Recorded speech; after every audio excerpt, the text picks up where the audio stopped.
Midwest, home sweet home in good old Indiana.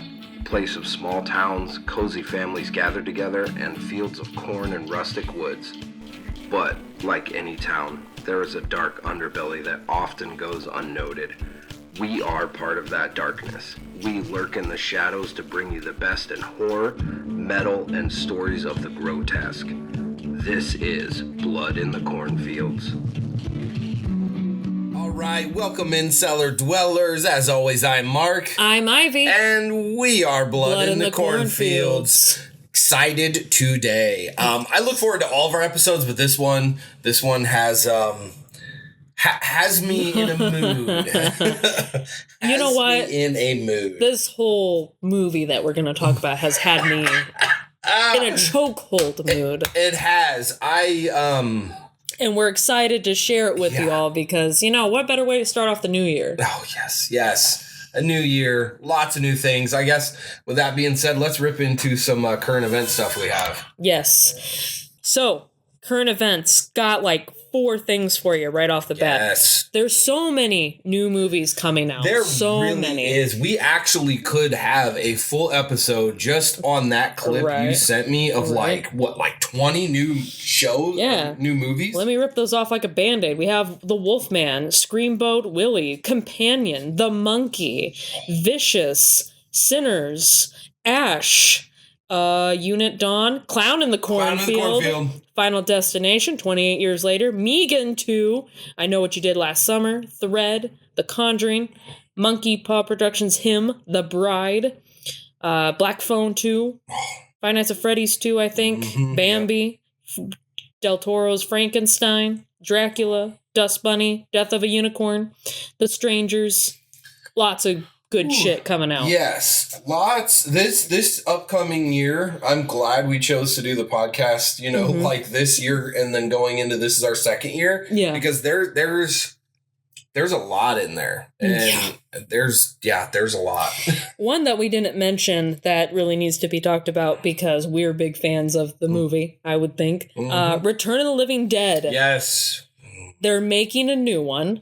They had this epic Christmas commercial for it with the tar man. Sweet, yeah. That was cool just seeing them drag the fucking tree across the cemetery. I love vague shit like that because it really just kind of makes you kind of anticipate things. I love that. There's I heard a lot of kind of negative comments about it, but it's like, shut the fuck up. Yeah. I like dark Christmas stuff. Yes, we got fucking Art the Clown. Let's get him out of the way. We need Tar Man. Mm-hmm. We need more Tar Man. Yeah, we need more brains. Yeah. I 100%. And not to mention, our lady, Miss Quigley. Yes. All hail the queen. Yes. She's going to be at the Static Tape convention. I don't even remember. April something. Hell, I don't know. We'll brush up on it, but we didn't really plan on whipping that one out. We can. It's pre-Stoner Day. It's Record Store Day. Yep. Yeah, so it's like pre-Stoner Day. Yeah. It's 420 before 20. 420 Eve. Yeah. There we go. I will forever remember. I know Action Adam, I think, said that. Yeah, that's I think he said Stoner's Eve, or not Stoner's Eve, but yeah. And it's there in Muskegon, Michigan at the VHS. Yes. It's at the mall. The mall that's there. I don't know. We'll brush up on it and make better ones. That's coming down the road. But anyway, I just got sidetracked with, Return of the Living Dead. And stuff, or we can even have Luke just throw it up on his up there for us. So just here, Luke, paste it on. Yeah, throw there. Be the responsible one. He helps it. He gets us out of some sticky situations. Very much so. But that Death of a Unicorn one by A24. Yeah, we talked about this one, and I'm just like, I'm so curious to see where it goes because how do you make a unicorn scary? Yeah, and I don't know what the movie's going to be because it could be really artistic and not go a direction that we all expect it go. But I'll be honest, horror and dark comedy, man, if you thought my grading scale was tough for a regular movie, my grading scale for those types of movies is just way too brutal. I just don't have a lot of grace for those types of movies. Mm-hmm. It's either a home run or a strikeout with me. There very seldomly is anything in the middle. And I think the thing is like A24, yes, they're a very accomplished company. Mm-hmm. They put out some good shit, but they also put out shit. Yes, some stinkers, definitely. So they're not perfect. Personally, I hope they play it up so serious, but that's part of the comedy aspect of it is it's played seriously, but that's the joke. That's what I want it to be so bad. It basically looks like a prolonged version of the scene from Cabin in the Woods where they get stabbed. Yeah. It's, by a unicorn. And what's her face that's in it? Oh my gosh, she's in everything. What's her face? Wednesday. Fucking what's her nuts? Oh gosh, I know exactly who you're talking about. She's Jenna Ortega. Yes. She's in it. Yes, she's in it. Some other people I remember, but not enough. She was in one I remember actually sticking, but yeah. And then there's also that that weasel kid, Will Poulter or whatever the fuck his name is. Yeah, he was in the comedy that I actually liked, where it's Jason Sudeikis and Jennifer Aniston. And she's a stripper, and he hires her to, they go on the road or something? Yeah, I know which one you're talking about. It's like Family Vacation or something. He's the one that, gets bit on his nuts or something. Something to do with his nuts, I forget, but... Yeah. Oh, man, that kid's face, I can't... I hate it. I hate his face. It's a very punchable face. He does. Yes. I'm sure he's a brilliant actor. I'm sure he's a nice guy, but goddamn it, your face. It's very punchable. All right, so next is King Diamond released a single. Yes. Spider-Leg. It's been a minute. Yeah. It has been a minute. We were just going over this, and there's a video for it. I've not even seen it. Mm-mm. I've been in, movie mode, trying to book stuff mode, talking to people mode, creating stuff mode, that I've ignored a lot of new music. Well, and that's part of, and unfortunately, too, we have to apologize to you all. We haven't done very many metal episodes as of late. No, we haven't. But... we'll get back into it. That's what we hope for in the new year. Mm-hmm. Well, I did the guest spot on... You did? Yes, Black Tornado. Yes. The Texas edition, so definitely fucking check that out. That was a good episode. You guys have good banter. We did. I mean, and for me, fucking get me on your platform if you want someone who's going to tell stories. Mm-hmm. And I realize, folks, I have the most asinine stories ever. A lot of weird shit has happened to me in my life, and I have fucking stories for days. Stories for days. Forget where I was, and there was a story about Blake, but I was going to be like, ooh, I need to tell that on the podcast. This is something people need to hear. Yeah, no, totally gone. Oh. I forgot what it was. Who knows? It'll eventually come up, I'm sure. Yeah, I'm sure it definitely will. Well, and then one other thing to kind of mention as far as a TV series you all should be checking out. If you like animated stuff, I'm big into animation. Y'all, it's not a secret. But there is a DC show on HBO Max or Max, whatever the fuck we're calling it now, called Creature Commandos. And it is... Looks interesting. It's so good. Yeah. I like it a lot. And it's written and pretty much directed by James Gunn. If you don't know him, he did the most recent Suicide Squad. Yeah. That did really well. And then he also did the God damn it. Was it Guardians of the Galaxy series besides the third one? Third one was directed by someone else. I never saw the third one. It's not worth it. Okay, yeah, I figured. But yeah, it's basically that where you got your ragtag group of heroes. Mm-hmm. It's basically like Suicide Squad rejects, but they're all monsters. No.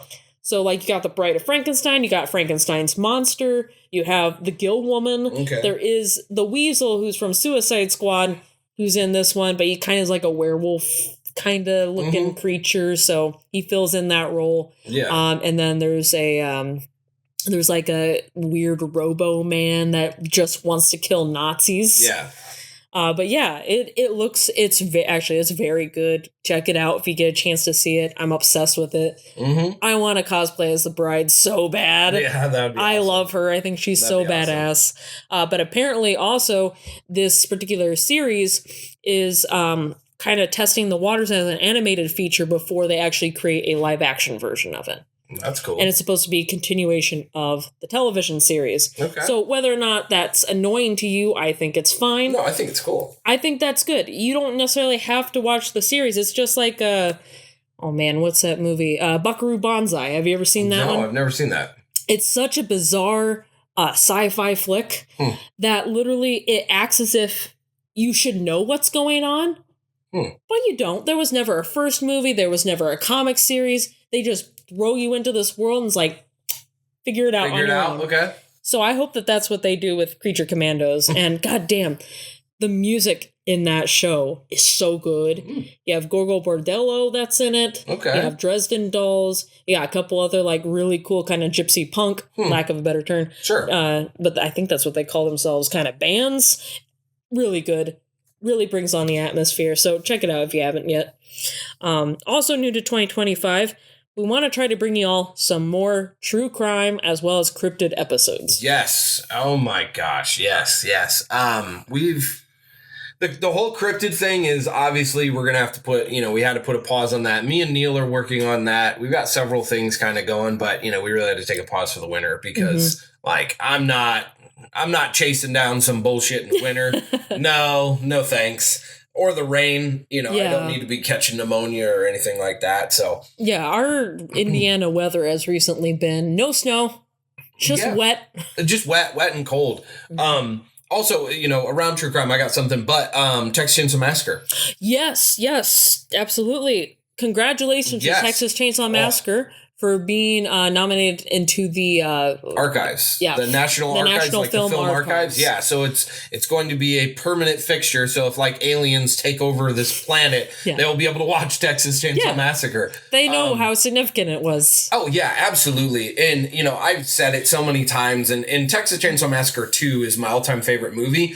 But the significance of Texas Chainsaw Massacre 1 is not lost. I mean, just everything about that movie. I mean, I think it was Tarantino that listed it as one of his perfect score movies. And absolutely. I can't doubt that either. It really spawned such a huge part of my life. I actually was getting back on and playing the Texas Chainsaw Massacre game the other day. So much fun. Bill Moseley has a character. They could not get the rights to Chop Top, which I was so mad. Oh, seriously? But Bill still jumped on and they created a character called Bones. It's like digital download. You have to pay like $10. I'm like, that sucks, but I'll eventually do it. But you can play as Bill Moseley as a fictitious character in the Texas Chainsaw Massacre family. If you played the game, you know that there's about 4 fictitious characters that they kind of had to add because, you just can't be Nubbins, Bubba, or, Grandpa. I'm not Grandpa, but Drayton, you can't be Grandpa because you run around and you feed Grandpa. And then he provides special abilities, like groans and shit. That's so cool. Dude, the game is so much fun. I fucking love it. Nice. So there's that. That's pretty cool. Not many horror movies get accepted into that for sure. Yeah, and it's so great that it's finally being recognized. I mean, I think it's always been recognized, but like by higher officials, here it is. Yes. It's here. Yes, absolutely. I mean, it's it's big for me personally because it is my favorite franchise. I mean, it is, hell, I have a Texas Chainsaw Massacre hallway in my house. Yes, you do. Yeah. Speaking of that, you received an amazing gift. Yes. I actually got a bunch of shit. If any of you are on my Instagram, you'd see that I've got a bunch of stuff. But yes, very thankful to you guys for the Edwin Neal Hitchhiker signed picture. Absolutely love it. It's his most iconic picture where he's in the green van, which of course I've went and seen at the gas station in Bastrop. Absolutely loved that. Really appreciated that. That was, badass. It's going in the hall. I just don't know where yet. That's okay. I mean, you guys, your whole horror room has really come together nicely. It really has. And I actually spent about 2 hours this afternoon. So, my room has I've got half of my VHS just on the floor because I don't have shelves for it because I'm so picky. Totally get it. Yeah, I'm so picky. So I organized all the DVDs to what I have now. So now it's all in, order to where I'm just going to keep, adding to it. But then I'm going to have to get a new shelf and then do that with the VHS. So I spent like an hour and a half kind of organizing that. I got some great movies from Disc Replay. I got a Reanimator special edition that's that green, like a badass green color. Hell yeah, that looked really cool. Yeah, I got Oddity, which I watched. A lot of people really liked that movie. Thought it was good. Thought it was solid. Pretty creative. If you're looking for a score, I go 7.5 on that one. Oh, okay. Yeah. Yeah, worth owning. I would say anything that's over 7, just so y'all know, is basically worth owning for me. Creative, not I love the uniqueness to the movie. Pretty sweet. I enjoyed it, definitely. And then I, got some other stuff too. So I'm just adding to my collection. Follow me on Instagram, Kyler's Revenge Part 2. I post all the shit. And then I got all that stuff from my brother. He's sending me 5 more movies. Oh, nice. He's literally texted me yesterday, have you watched the Leprechaun movie yet? I'm like, no, dude, I'm gonna. I think it's called The Leprechaun's Curse or something. It looks absolutely shit-tastic. Yeah, so that's pretty much it. You don't want to go into your rant about... Oh, I'm gonna go into it. Okay. I have a rant prepared, everyone. So, no. So, with this podcast, I'm big on the true crime stuff. I'm by no means the only one designated to it. So, Ivy does hers too. But I keep an ear to the ground for things, because I'm always looking for something that can benefit the victim. That's always our mantra, and our MO is we only really want to talk about stuff if it's going to be able to benefit the victim. If we're going to be able to shed light on their story, and, like I always say, if we're not bringing attention to these cases and these victims, then, their death literally means nothing, to us. Excuse me, by no means am I saying for their inner circle and their family, but just speaking as someone who does not know them, that memory only lives on within that inner circle. And, I encounter a lot of shit, a lot of unsettling shit. I really have to have an ear to the ground to the nasty part of society. And it gets a little much. I will readily admit I'm a very sensitive guy. Just even thinking about the stuff that I read kind of tears me up right now. We're big on, at the end of every episode, we say, look out for each other. And why we say that, and at least to me, why I say that is because, there's so many bad things going on out there. And as a person, observing some of that so whether it's social media, whether it's through the news, all that sort of stuff, becomes a lot. So I will kind of give an example of what really has me set off and really got the gears turning. So this is a juvenile case. It's very close to home. South Bend. Christmas Eve night, there was a young girl shot in the face. Jesus. 15-year-old boy was just apprehended today. Damn, that's so sad. And it got me thinking, because I have a daughter. We all have loved ones. And for me, the thing that people fail to realize is what I kind of myself have coined the ripple effect. And that one child's one action has now set a ripple effect. And I'm just going to give examples so y'all understand what I mean so that I can very clearly communicate. By no means is this me saying that I want any of this to happen or that I think it may happen. These are merely examples so y'all can understand what I describe as the ripple effect. So this young man shot this young girl. She's 14. She now is going to live her whole entire life with all these problems associated to whether it's surgery, whether it's self-esteem, whether it's, all the things that could happen. She's survived. Yes. Wow. She will survive. Jesus, it sounds like Christ. She will make a full recovery. So, there's the actions that now have changed this 14-year-old's life. She might be 15, but whatever. You've now changed her life. Now this boy is going to be in custody. He's going to be tried as a juvenile, so let's not go down that road. He's just going to be doing some time for a while. So this, action has now set into effect a chain reaction and a ripple. So what I mean by that is, let's say mom, and by no means mom, if you hear this, I'm just as an example. Let's say mom has a history of drug abuse, but she's fought it her whole life. Now she's just absolutely devastated. That's the thing that tips her over the edge. Let's say she dives into that and she starts going downhill and she never forgives herself for, let's say, not being there to protect her child. Very much could be a thing that I would think as a parent. I would think that no matter, I'm right there with you as far as as a parent.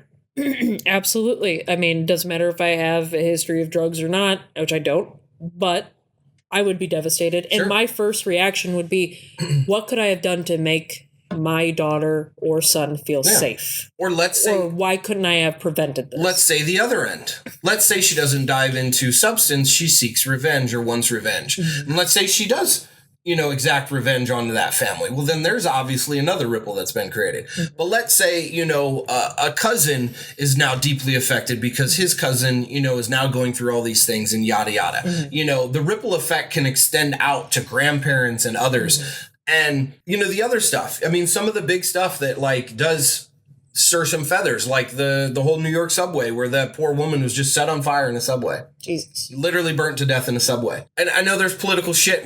People want to wrap political shit around it, but I don't play that. To me, it's human. It's human nature. It's I don't care about any of the political stuff. There was a woman that was literally burnt to death. I don't care who did it. I don't care anything around it. It's just... that actually happens. And, there's more shit. I could go on with the school shootings, the CEO that was shot, all that, everything. It's just, there's so much negative shit going on out there. And the reason I bring up the ripple effect is we are all faced at a moment in time. So let's put ourselves in the shoes of that 15-year-old. Let's say that, again, family of the daughter. I'm not saying she is 100% the victim. I'm just using this merely as an example to kind of come to an understanding.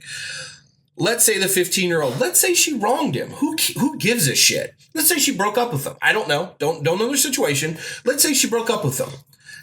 Is that something to where the boy that could be hurt? Yeah, of course. Is that something where the boy would be upset? Of course. Mm-hmm. But he had a moment in time where he internalized something. Let's just assume, because I'm just going to assume this child is not a legit sociopath, that he just did this out of fun, where this was an innocent victim.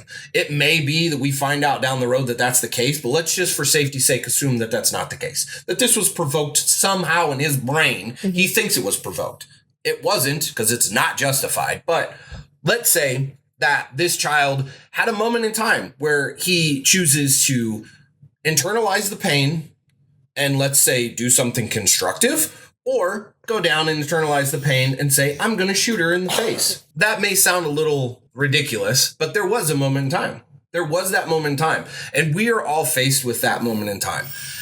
And the only reason why I'm bringing this up, and I'm using this as an example, because it really sparked something in me. I know people that know the family. I'm not going to mention any names. I do not know the family personally, but I know people that know the family. For me, my challenge is when I say take care of each other, part of that means we are all faced with a moment in time. I will use myself as an example. I feel that I was really wronged by someone. It made me change my life 100%. It made me move. It made me change relationships, change dynamics. It did a whole bunch of shit that really fucked me up. And I could have sought revenge. Mm-hmm. I could have taken that and I could have acted out and I could have sabotaged or did something, terrible. But that's not power. Power is not wielding a gun and shooting someone in the face. Power is being wronged by someone and being strong enough to take it and say, that was your best shot. Fuck you. Look what I'm going to do with it. Mm-hmm. I'm going to change my life and prove to you that I'm better than what you thought I was. Mm-hmm. Or maybe I was that, but now you kicked me in the balls and I'm going to be better than what I was. Mm-hmm. That's power. And that's what I challenge everyone to do, because there's always moments and times where someone wrongs you, whether it's you're out in public and someone is shitty and rude to you. Don't snap back at them. Think about how that affected you and what you can do. That's power. What can you do to turn that negative aspect into a positive? That to me is the definition of power. Being able to wield dominance over someone, but choosing not to. That to me is my definition of power. So my whole thing and my whole rant is just to challenge everyone out there. Don't contribute to the fucked up shit in society. Don't be another person that chooses the weak path, the spontaneous path, the wrong path. Mm-hmm. Even if someone fucking wrongs you to so much that your life will never be the same, which I was fucking wronged like that. My life will never be the same because of how I was wronged. I did not go down the wrong path. I have now built my life back up. I am doing better than I have ever been before. And I'm a better person in spite of what they did to me. That's how you tell motherfuckers, fuck you. Yeah, like, absolutely. Fuck you. Look at me now. You take the higher ground. Exactly. And so for me, that's the rant I wanted to get out because I want to challenge everyone that's listening to this. You will encounter something. Choose the path of power, not of weakness. Mm-hmm. That's my rant. I like that. You always have good rants. I do, yeah. So this one, it strikes a chord with me because there's so much shit out there, so much bad shit, and I'm exposed to it because I'm seeking it out and I'm willingly exposing myself to. You're right. Because anything that goes on, I have to investigate. You know, the CEO murder, I had to investigate that because I'm like, what's going on with that? Is that possible? And I was like, nah, it's in New York. It's getting way too politicized. Fuck that. Then there's the chick that got burned on the subway. There's the school shooting that happened. There's, all these things. And like, I do due diligence to look into it, A lot of the stuff I know we're not going to talk about, like the CEO thing. We're not going to talk about that. I know we're not going to talk about that. We're not going to talk about the school shootings and stuff like that per se. We may delve into that, but I don't like getting into that stuff because it's too politicized. It shouldn't have anything to do with politics. It shouldn't have anything to do with left and right and all this stuff. There's poor children being killed. That is the story. Mm-hmm. There isn't anything else around it. And I hate when shit gets politicized like that. So I try not to touch that stuff. Mm-hmm. And so far, every case that we're talking about doesn't touch those because I want to be able to just tell the story as much from the victim's perspective as I can and not to just get into the weeds. So I'm exposed to that stuff. So I just had to vent and let that out because I really challenge you all. Please take the path of power. Do not contribute to this bullshit going on out there. Mm-hmm. Just remember that story. There was a 15-year-old that's fucking ruined his life, ruined this poor girl's life, shot her in the face. Like, and I hope this girl gets into physical therapy in her 20s because, if she's having problems with all that stuff and she meets a physical therapist, that becomes her husband. Like, that's power. Taking what you were given and putting a positive spin on it. And please, girl, open yourself up to those paths being there. You're at a spot, but you're never tied down. You can always go left. You can always go right. You can always go backwards. You have to be open to opportunities that present themselves with the card that you've been dealt because you always can make something good out of nothing. You always can. And that's a thing. There are people that have been severely injured and they've met someone that was a physical therapist and gotten married. That sort of shit. So keep that in mind if you listen. So you may be asking yourself, Mark, what does your rant have anything to do with our episode? Yeah. I'm glad you asked, madam. So, that's, precisely. I have that side of me that does the research for the podcast. But I am so thankful for the other half because it is a distraction from all that horse shit. True. Because Nosferatu, the movie we're talking about, for an example, was extremely distracting to me and I loved it. There's people online talking about it everywhere. Yeah. On Instagram, the popcorn fucking bucket. Oh my God, dude. All of that is a distraction. And that's what I hope you all can take from this too is don't let yourself go there too much, but this is a distraction, and it is a healthy distraction, an awesome distraction. So that's how they tie in together. Well, with that being said, was it as good for you as it was for me? Oh my gosh. Okay. Dude. Nosferatu. All right. This one. Go to horny jail. Yes. So we are letting you know spoilers right off the bat. All spoilers. Right off the bat. We're going to talk about his dick. We're going to talk about the orgasms. We're going to talk about all the bodily fluids. We're not just talking blood. We're talking saliva. We're getting into it. I'm in the parking lot and I'm like, hey, do you want to hear my summary of the movie? Yeah. So crazy stalker ex-boyfriend travels the country in search of his ex. They have sex and he dies because he doesn't pay attention. There you go. That's correct. That's the movie. Summed up in what, 10 seconds? That's correct. Yes. Yep. That is. So oh, buddy. I'm going to let you rip into it All because right. I don't know if you know where I'm going to come from. Okay, I don't know. I equally do not know where you're going to go with this. So here's where I'm going to start off with. I'm going to start off with a little history lesson first. For those of you who may not know about Nosferatu outside from the SpongeBob reference. And let me sneak it in. I did get the popcorn tin. You did? Yes. If you don't follow me on Instagram, cool, fine, totally. I think Luke posted the pictures, or it was you. I don't remember, whatever. Yeah, it's all one and the same. We all did. Y'all are married. Yeah. So, yes, I got it. Wanted to throw that in there. Fucking awesome. I was so happy to get it. Yeah. Oh, my God. You didn't even have to punch a kid. You took the higher ground. No little kids got punched. Almost got punched because they're like, do you want us to put the popcorn in it? And I'm like, no. Don't you fucking touch it. Don't you do it. You give me a separate bucket for that shit. Yes. They did. They did. They gave me a separate bucket for the popcorn. So I was like, fuck yeah. That's fucking awesome. And I was able to actually see it on Christmas Day as well. Me and my friend Josh went out to go see it. That felt like, Josh, I love you, buddy. That felt like a mistake just because I didn't realize how horny that movie was going to be.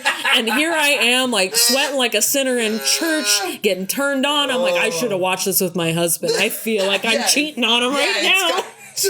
Yeah, that's so damn, I was getting all hot and bothered in there. That's crazy. But right, Nosferatu, set up the movie. Nosferatu, the original German expressionist film from 1922, also called Nosferatu: A Symphony of Horror. That's an awesome name. Is very much highly regarded as a silent film classic. Yeah, it's a masterpiece. It is absolutely a masterpiece. German expressionism is just high art. You have like the Cabinet of Caligari, of Dr. Caligari. You have The Man Who Smiles or The Man Who Laughs. You have like the original Beauty and the Beast movie. Beautiful. I think that might have been French, but beautiful German expressionism films. As a matter of fact, Tim Burton was very much inspired by these films to get his look. So sometimes you might see a little bit of the comparison and the inspiration. But the funny thing about the original Nosferatu with Count Orlok is, yes, it is a telling of the story of Dracula. However, all the names had to be changed. Yeah.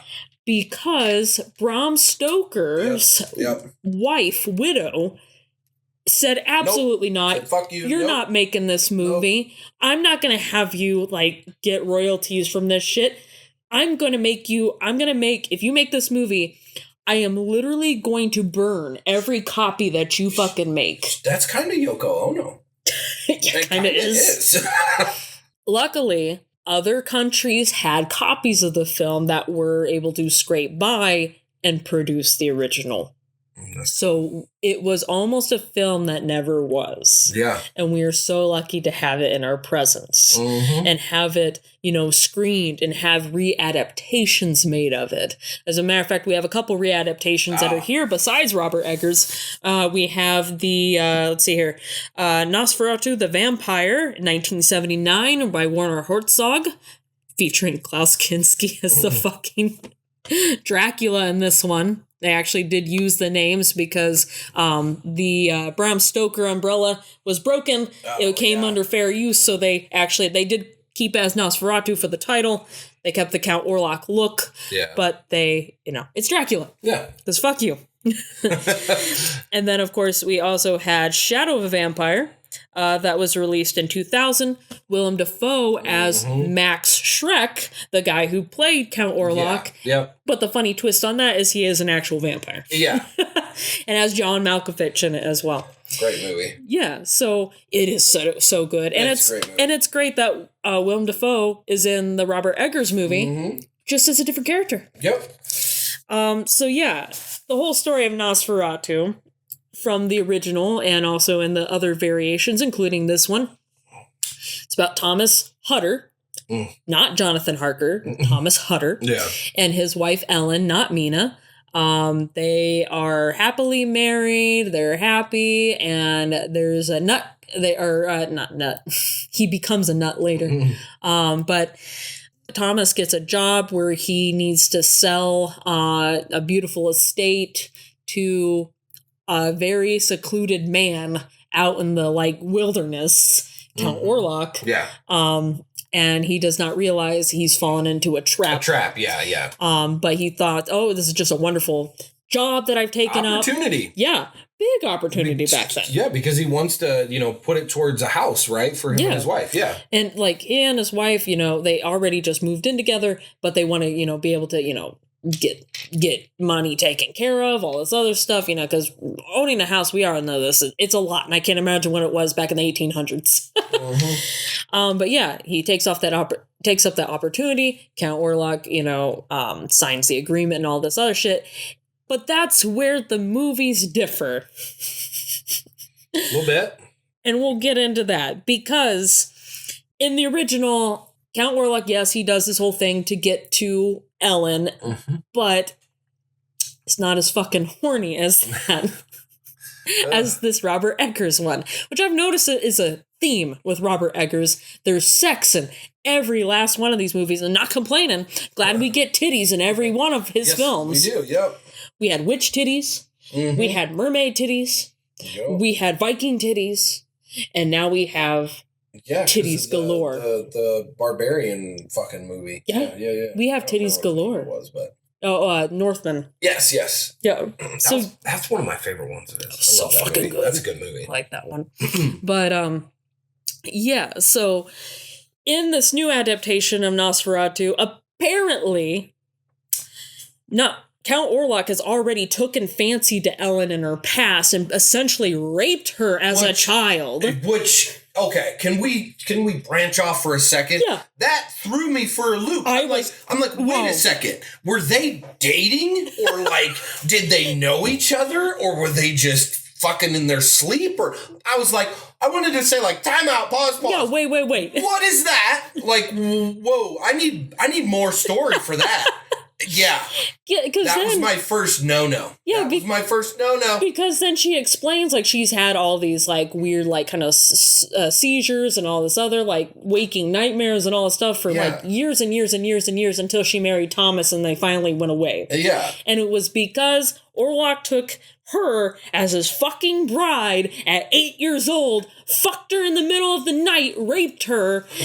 And now she's basically his little puppet bitch. Mind toy or something. Yeah, that he fucks multiple times, multiple orgasms, lots of spit. Throughout this whole fucking film. Yeah. That was my first... What? Of this movie? What? And I just was I need more. Tell me more, please. They set it up the same way that they do in the original Symphony of the Night, or any Dracula movie, where he has, the locket with Ellen's picture and has her hair in it and all that other shit. He's a sniffer. And he he's a sniffer. She's hot. Yeah. Lilacs, I like that. Yeah, I was like, what? Lilac? Okay. And it's okay, you do you, my dude. Yeah. But yeah, he strikes a fancy, and I think that's the funniest scene in the movie. Not in the original, but in the new one, where he walks off with the locket and he goes, "Wait, yeah, you have my locket. Let me have that back." I don't give a shit. That was the funniest scene, to me. But yeah, so that's both movies are exactly the same. There, they do that, but then they just go a whole different direction with it. I've always known vampires to be pansexual or bisexual motherfuckers. Sure. Yeah. And I'm so happy that they had that in this. Yeah. Oh my God. Yeah, because he fucked Thomas. Yeah, it was we saw Orlok's dick. Yeah, it was kind of that's a power trip too. Kind of thinking, so yeah, that was it's not great that it was rape. But I am glad that we had equal opportunity. You showed titties in the beginning. Beautiful, wonderful. I always appreciate titties. Yes, but you showed dick. It was a fake little dick, but I'm very proud of it. Men need representation too. Yeah, I'm glad it wasn't a real little dick, because then it would be all right, kind of got some, hey. Oh my gosh. Yeah, that's So, since we're talking about the sex and all that sort of stuff, so my other my other dislike for this movie, because I have some, was I felt a lot of the romance was soap opera-y, and I did not like that, where they're longing and staring at each other like a soap opera does, and then they go to commercial break. Oh. I thought it was all of that. But that second night when they just full-on fucked each other and plowed... Well, okay, yeah. Well, that's why I say a lot of it. And I love that she just, like, she took that as a revenge thing, because she's like, let him see our love. Yeah. Yeah. Oh, that was so fucking hilarious. I was like, good for you, bitch, but, like, your friends are gonna die. Yeah. And their kids. Mm-hmm. Yeah, yeah. Yeah, so... Back up a little bit. I know we're going all over the place with this. You just need to fucking see this thing. It's just great. Basically, Nosferatu goes on the Demeter. Yeah. I'm very disappointed he didn't fuck the whole crew. Yeah, that was a little letdown. I want them to be like running overboard, and he's like, "No, get back here!" And he fucking bends the guy over the boat, and like fucks him into submission or something. That's what I needed. Yeah, That's what I needed. Like, have him running for like the boat to just, no, I'll jump in the ocean. Just don't ram your dick in me again. That's what we needed. I'll take the sharks over getting your dick again. That's what if I'm making a film, that's what those seamen needed a good dickin'. Yes, those seamen needed their semen. Yeah. So yeah, okay. Give Count Orlok his credit. He is not an idiot. No. He's an idiot for letting his dick lead the way through this whole thing. Well, I mean, as a guy, sometimes we think with our little brain and not our big brain. Your little head. Yes, and I'm glad to see that someone, as powerful as him can suffer from that. Yeah, from I mean, he's literally called like this death bird that like sweeps over the town, which was a really cool scene. Oh, yeah. Of his hand just reaching and him over, bringing the plague. Mm-hmm. And that's part of like what makes him not an idiot. Yeah. Is like he knew that there was a plague that they had all kind of just suffered from, like I think it was the Spanish flu back in the day, like in the 1800s. I'm disappointed it wasn't like a herpes outbreak on the boat, and because they're all getting banged by the count. Right. It's just a herpes outbreak. It might as well be a symbolism for that. Because like, the story of the Demeter. We literally had a movie about that. This past year? Yeah. I never watched it. The Demeter, I think is what it was called, and it was apparently decent. I bet you he didn't bang anybody over the boat on that one. I don't think he did. Damn it. Nobody makes good movies anymore. If it doesn't have sex, I don't want it. It does have a little, not little in age, but like in stature, a little boat boy getting bent over the edge of the boat. Oh my Please, God. sir, no more. I can't take it. Throw me to the sharks. Oh my fucking God. Get out of me so I can jump overboard. But yeah, Count Orlok, he's no ass. No, he is an asshole, but he's no dummy. Yeah. He like literally brings the the plague was already in effect. He just made it look like, oh, fuck, the plague has come. Yeah. And that's the tagline of the goddamn movie. What? Come to me. Yeah.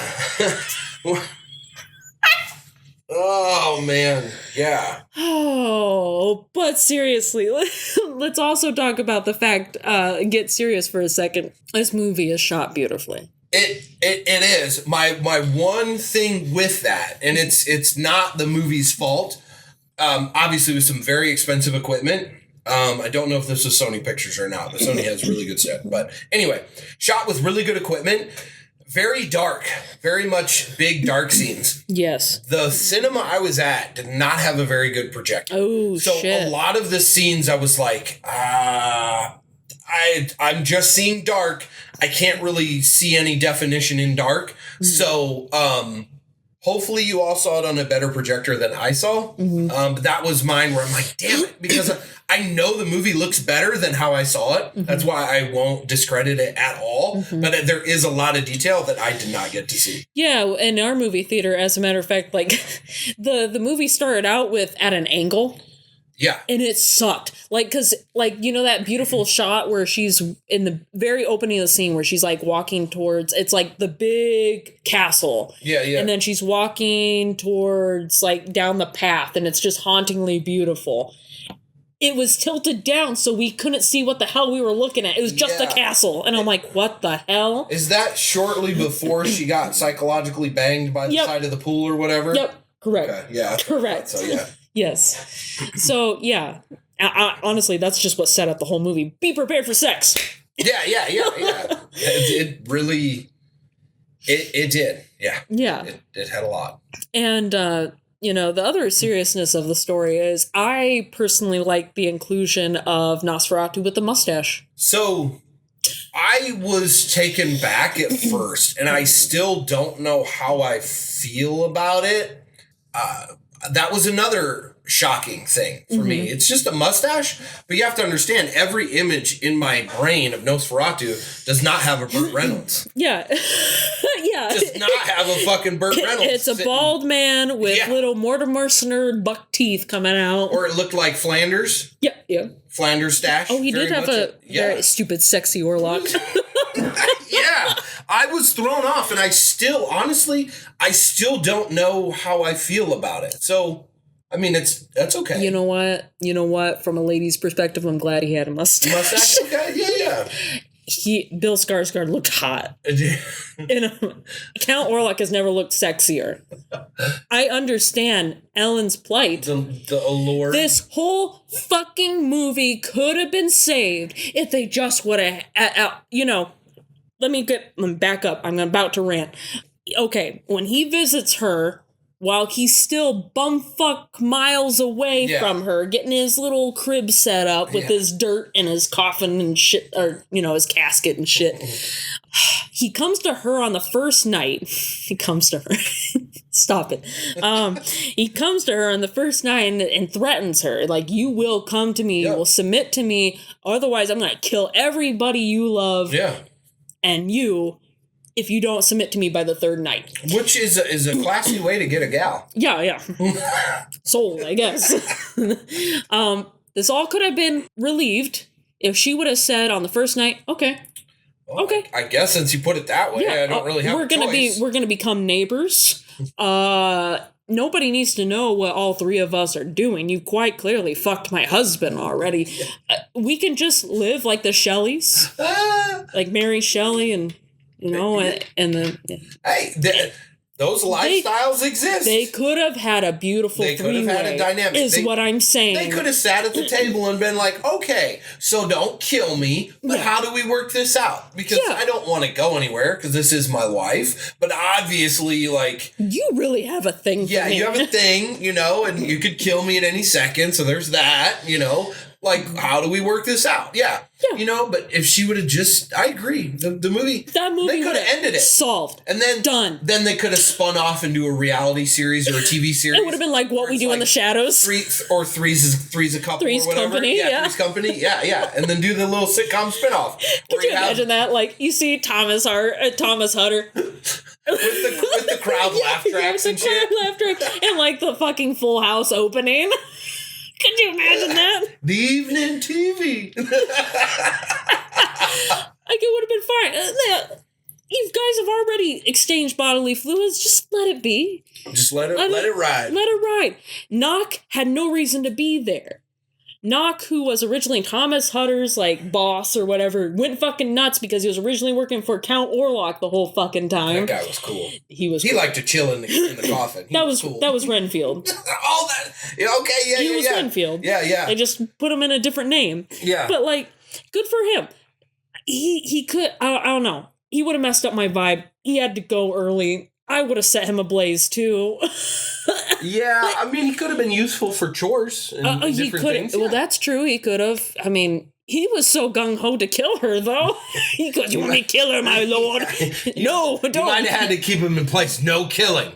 Go do the laundry. That sort of thing. You go bring us something. Go fetch Orlok something to eat, and we'll just have a lovely meal. It's fine. You were on grilled cheese duty tonight, sir. like this all could have been solved. But yeah. Knock was awesome, and that whole bird eating the head scene. Yeah. That was really well done because I was like, okay, how are they going to do this? Is it going to turn into a weird fucking CGI bird? No, that was seamless. I was like, Jesus Christ. But yeah. And then the whole thing with Willem Dafoe's character is he's basically Van Helsing.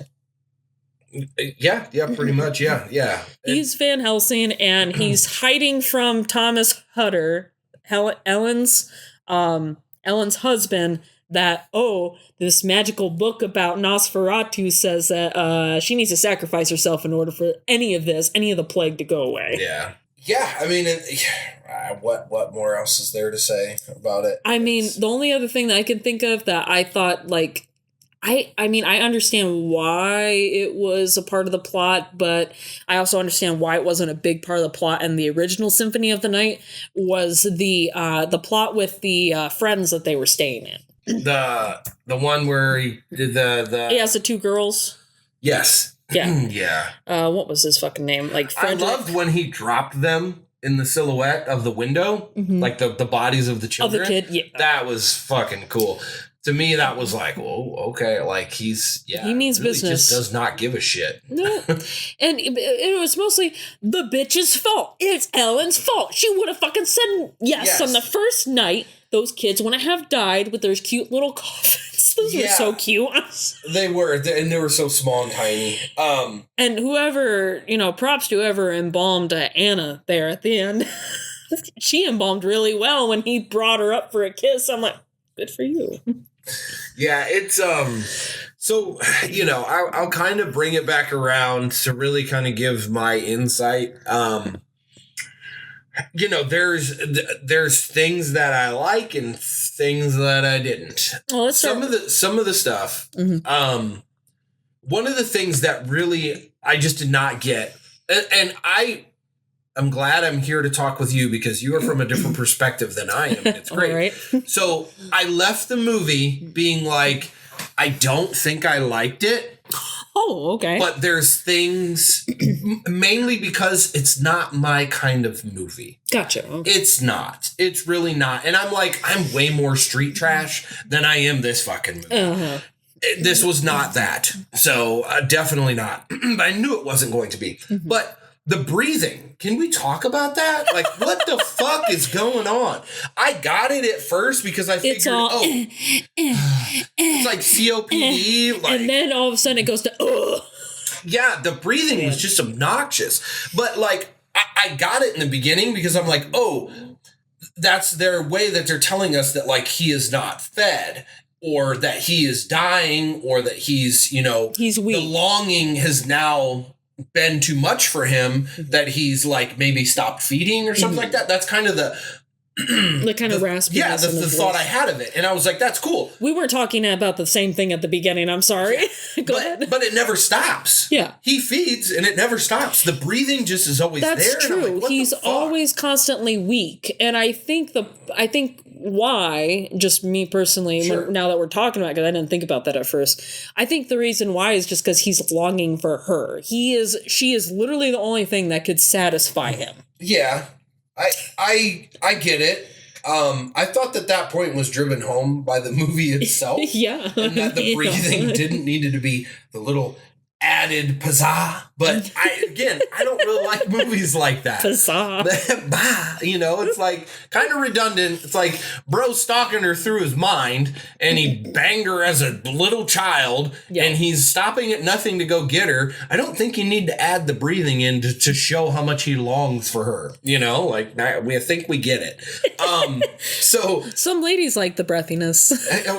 More power to them. It got on my nerves. I mean, do you want me to rip the Band-Aid off on giving all my rating, my feelings, my thoughts? Give your feelings. That's what I was thinking. All right, tell me the good, tell me the bad, tell me what. Okay, so all in all, I'm going to go score and I'm going to give explanation. So score the movie itself a 6. Jesus, okay. Was not impressed by this movie. There are some things that I liked, but I feel that the things I disliked outweighed this movie. But my overall score for the movie as a whole, because there is the film, but then there's all that accompanies the film. that score goes up to a 7. What I mean by that is, and where this ties into my rant, is the movie did a great job of the marketing. Oh, the marketing was heavy. The marketing was good. There is oversaturated, shitty marketing out there. Yeah. So the marketing was great. Them unleashing all of the early access film like a week to 2 weeks beforehand and flooding that in social media. Absolutely. Great idea. Brilliant idea.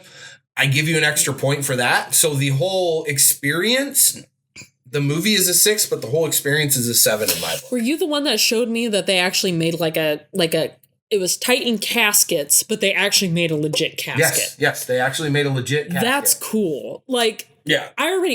As a funeral director, I already have my pre-plans in place, and we use a different company for caskets, and mine is pure black. I literally have picked out a pure black casket with gold rim around it. Yeah.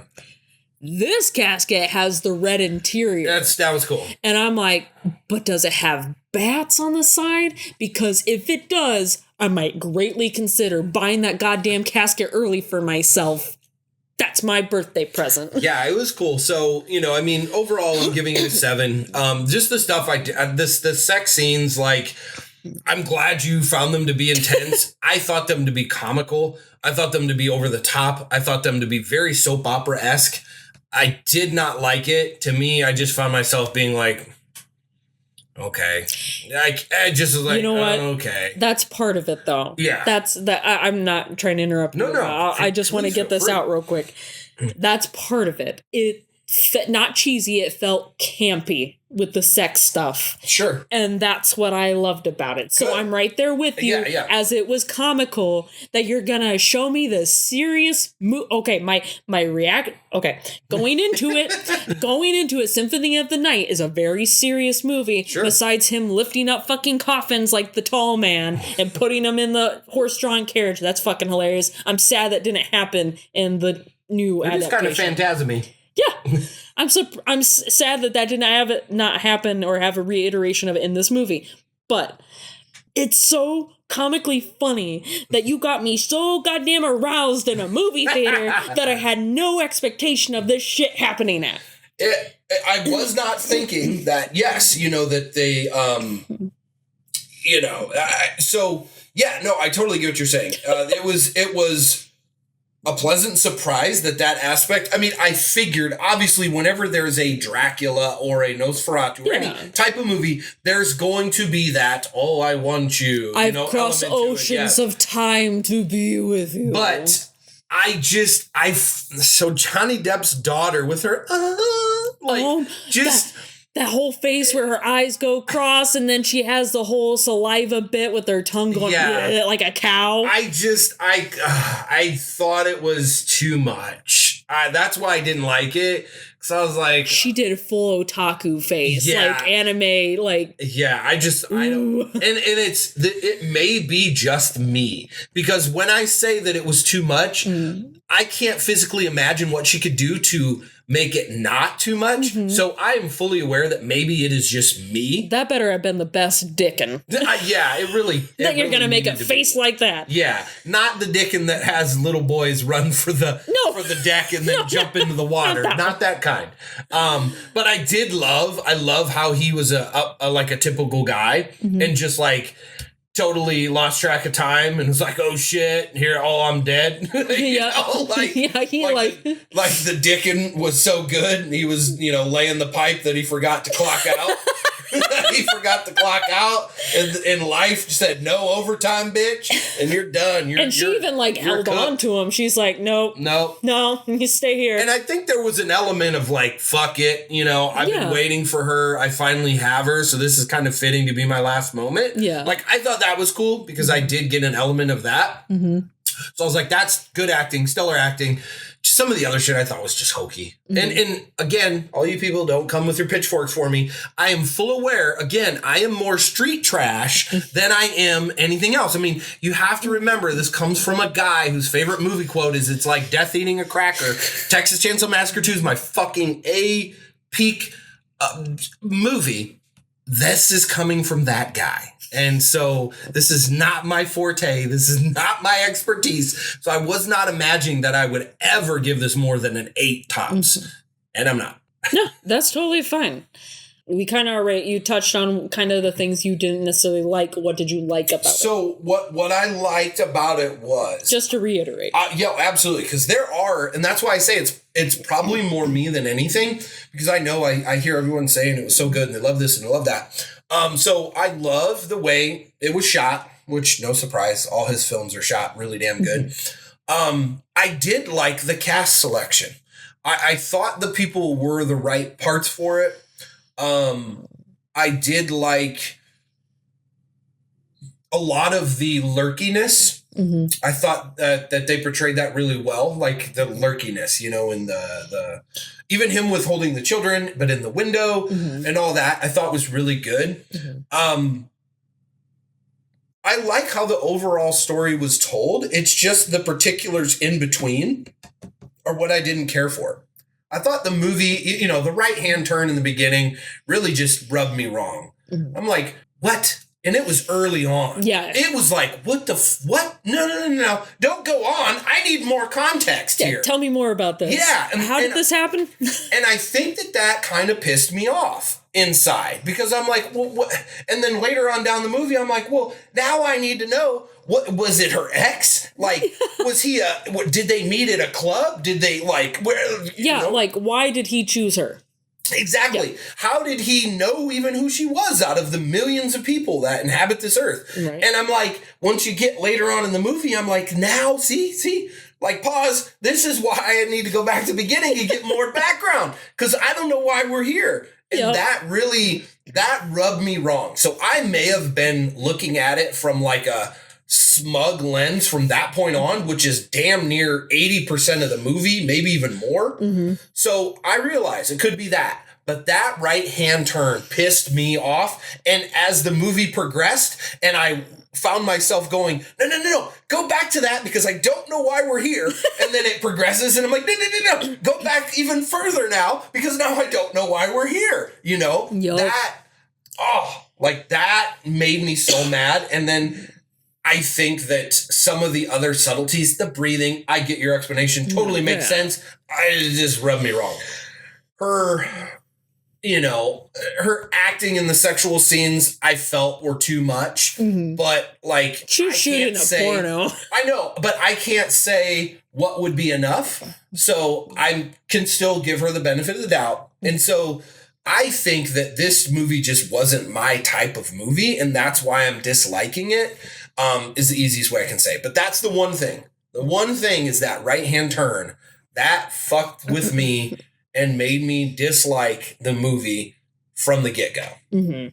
Absolutely. And I'm going to be real with you. As much as I've, already ranted about this movie, about how much I love the sexual nature of it, I am also actually going to give it like maybe a 7.5. Yeah. And it's because of that plot point.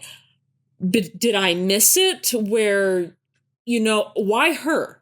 What's so important about this bitch that you decided to take her as a child to be your bride, your whatever the fuck you're going to do to fuck over the world? Are you trying to fuck over the world? What's the point of fucking over the world? Yeah, and the other thing, too, is they don't shed any light whatsoever on why he's longing over her. I'm like, is she good at balancing a checkbook? Is she really funny? Can she cook? Like, what do you like about her? Yeah. I need to know. Are we just going on physical? Because, yes, she's gorgeous. Mm-hmm. I mean, it's in the genes.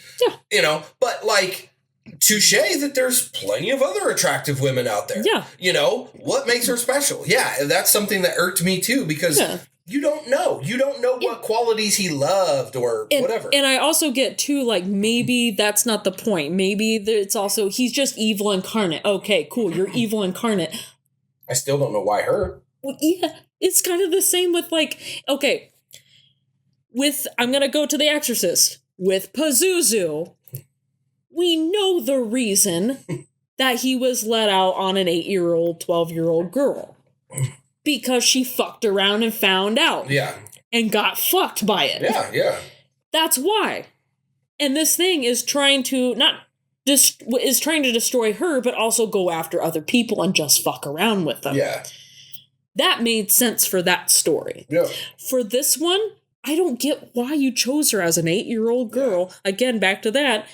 It's just, that's the only issue that I had with that, and I'm right there with you.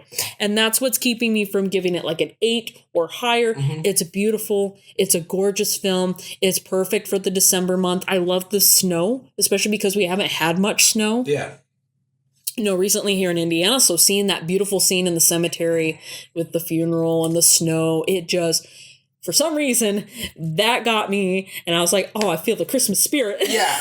Yeah, and how else I wanted to grade it is so my scope of not only is numerically measuring a movie, but also would I own it. Mm-hmm. So I may shock you and say I would own this, but out of the Walmart $5 bin. Gotcha. That's you're gonna wait. That is my honest critique. I get that. I would own it because there are things I like, but it's a $5 Walmart bin.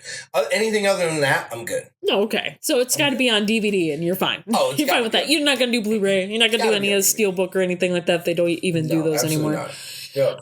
I think, obviously, I would own it just because, it was hot. But also, I want to complete my Robert Eggers collection. I literally I think I have all of them already. I need this one. I still feel personally the Vavitch. Luke, I know you're pissed off at me for always calling it the Vavitch. He's like, no one knows what you're talking about. Yes, they do. It's the witch. So that one's the top Robert Eggers movie for me. Then it's the Northman. Then it's the Northman. Yeah. And then it's Lighthouse. I put Lighthouse third for me. Really? Yeah. I would put this one third. Third for me. Then Lighthouse. Not saying that Lighthouse is shitty. It's very good, but I was a little bored by it. I'm sorry, Josh. I was just a little bored by it. Oh, I totally. The mermaid sex was great. That was everything I could ever want in my entire life. But that's where I'm at with that. Yeah, absolutely. But it needs to be. I want to see where Robert Eggers goes from here. I heard he was doing the Never-Ending Story.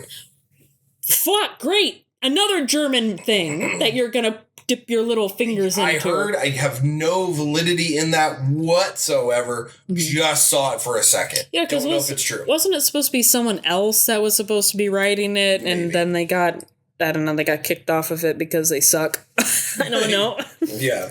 But no, that makes sense. That checks out. I would love to see how he does a Never-Ending Story because we actually read that one to Casper when he was a baby, and we got through it finally, much to Casper's chagrin, because there was a point when he got just old enough where he knew what we were doing to try to get him to sleep, and he would take the book away from us each time while we're trying to read it to him.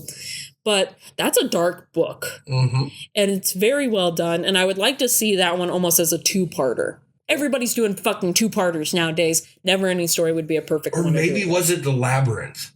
One of those. Something like The Never-Ending Story. Oh, okay. Or it might be Labyrinth. Ooh. It might be Labyrinth. Interesting. Okay. I don't know, but it's a movie like that. Yeah, so very much 80s childhood type movie. Kind of dark 80s. Yeah, okay. I'll give it to him. I mean, I don't think you need to do a remake of Labyrinth if you're going to set it in the same world as Labyrinth and do something else, because how are you going to replace Jareth? I don't know. You can't. I wouldn't even tackle it. I'd be like, nah. Yeah, no.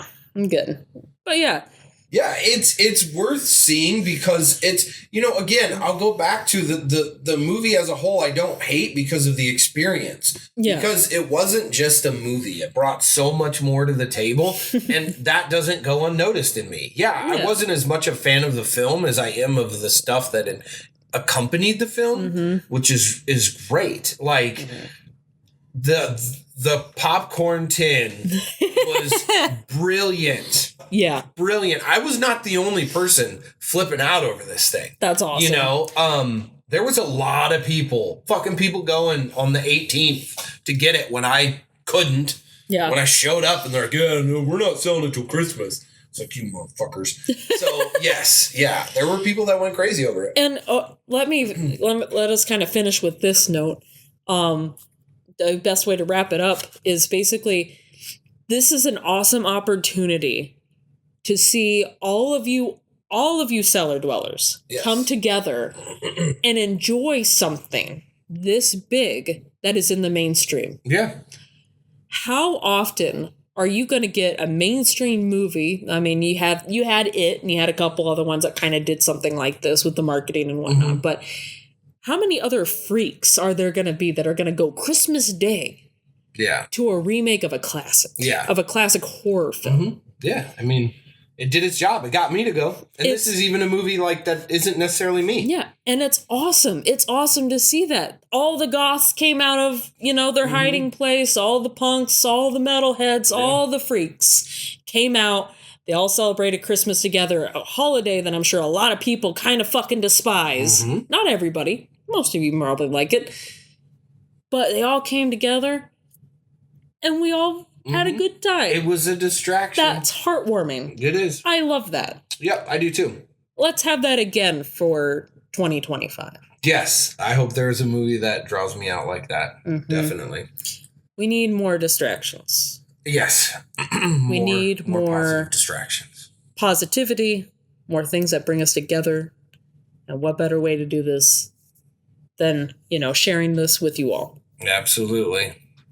Awesome. With that being said, look out for each other, and good night, cellar dwellers. Goodbye. Bye 2024. And fuck off. Behave. Yeah, do that too.